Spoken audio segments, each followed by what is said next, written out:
अगर तोरे घरे माँ न्योता पर जाए और तू कार्ड लेके जा तो घरे वाले क्या करें मेरे रघुवन कह रे भैया तू का चल आया जो ना है लुकी धोकी माँ अरे घर में रहत्या ना कुछ जो ना काम करो त्या अब बतावा तू चला फोन में ना सहेज दे होत्या का हम ना आई थे अरे हमका कौन माख मला जो ना रहा नहीं लेकिन दौड़ा यार उमर रहत्या कुछ जो ना काम जो ना कुछ करा उत्या अब बतावा अब तो दौड़ा आया घाम में जो ना है बतावा इतनी गर्मी पड़ती है धूप भा है तो का घरे रह चाहिए अब फोन में सह देते आराम से न्योता हो जाता है। अब बाई चांस अगर कार्ड लेके ना जाते अब फोन में सहेजे होते तो घरे वाले कहते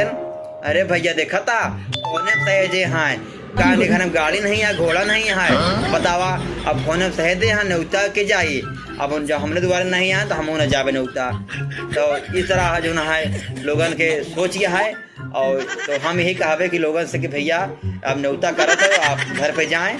और उनका सहेजें पूरे परिवार का सहेजें और कम से कम उनके हाल चाल लें। वैसे फ़ोन में सहेजे से काम नहीं होता है, समय बदल चुका है और थोड़ा से आप लोगों से आप रिश्ता बनाने की कोशिश करें। जब से फ़ोन आएगा जब से व्हाट्सअप मोबाइल फेसबुक आएगा तो भैया एकदम समाज एकदम टूटा जाता है जान ला कि आपस में एकदम परेशान है। जब देखा मोबाइल में बिजी रहते लोगन तो भैया मोबाइल थोड़ा कम चलावें और थोड़ा समाज देखें और थोड़ा से घर गृहस्थी देखें और मोबाइल के ज़्यादा ना हमें थोड़ा बिजी हो जाए कि सब कुछ भूल भुला जाए तो भैया समाज देखेगा सब कुछ देखे बाटे। तो आपसे ये रिक्वेस्ट है कि आप सब लोग अपन अपन रिश्ता न तोड़ें और प्रेम से रहें और भैया से आपसे रिक्वेस्ट है। तब तक के लिए नमस्कार, जय हिंद, जय भारत।